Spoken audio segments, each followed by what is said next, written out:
സേതു, പ്രതിഷേധം നടക്കുന്നത് മാനന്തവാടി ടൗണിലാണ്. ഇവിടെ നിന്ന് ഏതാണ്ട് 10 കിലോമീറ്ററോളം അകലെയാണ്. അവിടെ മെഡിക്കൽ കോളേജ് ആശുപത്രിയിലാണ് അജിയുടെ മൃതദേഹമുള്ളത്. അവിടെ പൊതുപ്രവർത്തകരൊക്കെ ഒത്തുകൂടിയിട്ടുണ്ട്. വലിയൊരു ജനക്കൂട്ടമുണ്ട്. മാനന്തവാടി നഗരമധ്യത്തിൽ ഗാന്ധി പാർക്കിൽ റോഡ് ഉപരോധിക്കുന്നു എന്നുള്ള വിവരങ്ങളാണ് നമുക്കിപ്പോൾ ലഭിക്കുന്നത്. വലിയ പ്രതിഷേധമാണ് ജനങ്ങളുടെ ഭാഗത്തു നിന്ന് ഉയരുന്നത്. നമുക്കറിയാം, കൃത്യം ഒരാഴ്ച മുമ്പാണ് തണ്ണീർക്കൊമ്പൻ ഇറങ്ങി മാനന്തവാടി നഗരത്തിൽ വലിയ രീതിയിലുള്ള ബുദ്ധിമുട്ടുകൾ ഉണ്ടാക്കിയത്. എന്തായാലും ആളുകൾ ഈ സ്ഥലം കാണാൻ വേണ്ടി പരിസരവാസികളൊക്കെ എത്തുന്നുണ്ട്. പലരും വൈകിയാണ് ഈ വിവരം അറിഞ്ഞത്. ഇവിടെ ആന ഇറങ്ങി എന്നുള്ള വിവരം വനം വകുപ്പ് ഒരു തരത്തിലും ആളുകളെ അറിയിച്ചിരുന്നില്ല എന്നതാണ് ഏറ്റവും രൂക്ഷമായ പ്രതിഷേധത്തിനിടയാകുന്നത്. നമ്മൾക്ക് തന്നെ കിട്ടിയ വിവരമനുസരിച്ച് രാവിലെ മാനന്തവാടിക്ക് അടുത്ത കൊയിലേരി, വള്ളിയൂർക്കാവ് മേഖലകളിൽ ആനയുടെ സാന്നിധ്യമുണ്ട്. ആനയെ വനത്തിലേക്ക് തുരത്തുന്നു എന്ന വിവരമാണ് ആദ്യം ലഭിക്കുന്നത്.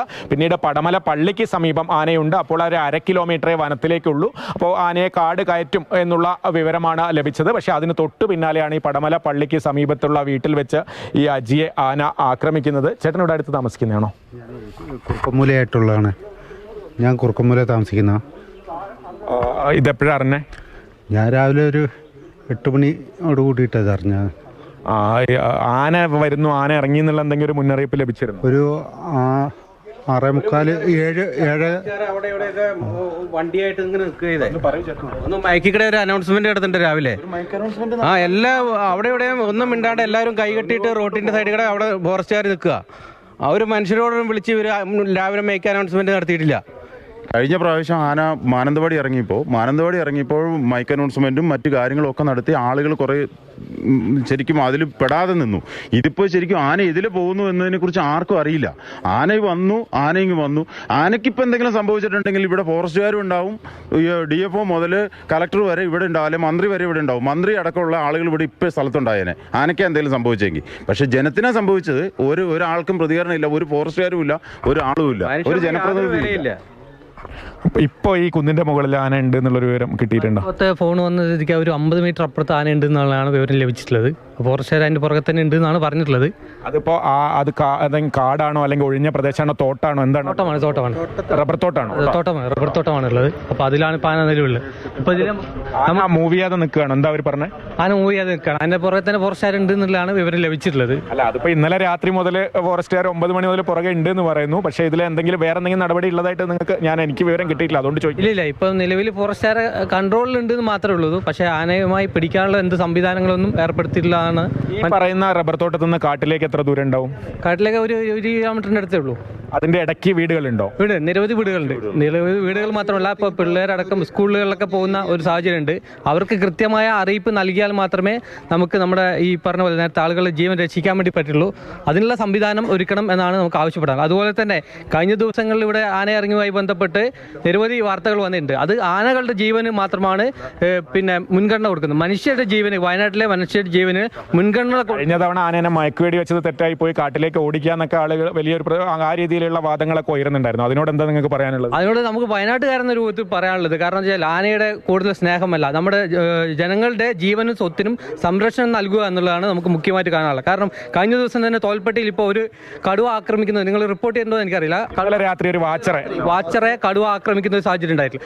വയനാട്ടിലെ ജനങ്ങളുടെ ജീവിതം വളരെ ദുരിതപൂർണ്ണ രൂപത്തിലേക്ക് പോയിക്കൊണ്ടിരിക്കുന്ന ഒരു സാഹചര്യമാണുള്ളത്.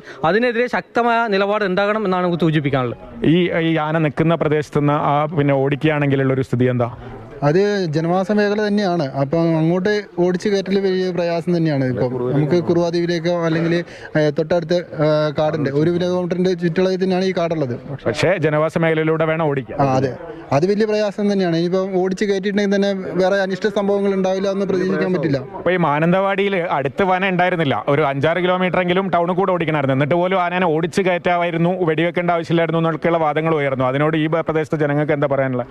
ഈ പ്രദേശത്ത് എന്താണെന്ന് വെച്ചിട്ടുണ്ടെങ്കിൽ നിലവിൽ ഇപ്പോൾ ഈ ആനേനെ ഇപ്പോൾ ഇവിടെ ഒരു 100 മീറ്റർ ഈ തട്ടിയ സ്ഥലത്ത് നിന്ന് 100 മീറ്റർ മേലെ ആന വളഞ്ഞിട്ടുണ്ടെന്ന് പറയുന്നുണ്ട്.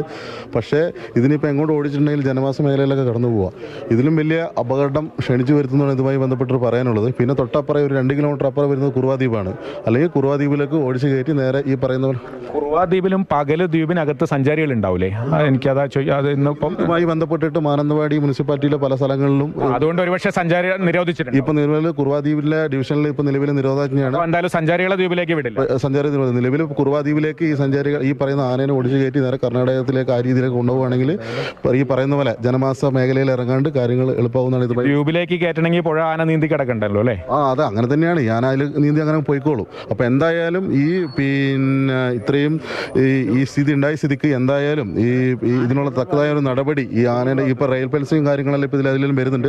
ഈ ചാലിഗദ്ദ കോളനീന്റെ അക്കരെ കബനീന്റെ അക്കരെ ഫോറസ്റ്റ് അല്ലേ? ആ ഫോറസ്റ്റിലേക്ക് എത്ര ദൂരം ഉണ്ട്? ഇതെന്തായാലും ഇവിടുന്നൊക്കെ 2 കിലോമീറ്റർ വരുന്നുള്ളൂ, 1.5-2 കിലോമീറ്റർ. ഇതെല്ലാം കുറുവാദ്വീപിന്റെ ഈ 950 ഏക്കറിൽ പെടുന്ന സ്ഥലങ്ങളാണ് ഈ മൊത്തമുള്ളത്. അപ്പോൾ ഏറ്റവും എളുപ്പം എന്ന് വെച്ചാൽ 2 കിലോമീറ്റർ പരിധിയിലുള്ള ഈ ഫോറസ്റ്റിലേക്ക് കിടത്തി ഈ പറയുന്ന ജനവാസ മേഖലയിൽ ഇറങ്ങാനുള്ള ഒരു സുരക്ഷിത ഉറപ്പ് വരുത്തുന്നതായി ഇത് വന്നിട്ട് പറയാനുള്ളത്.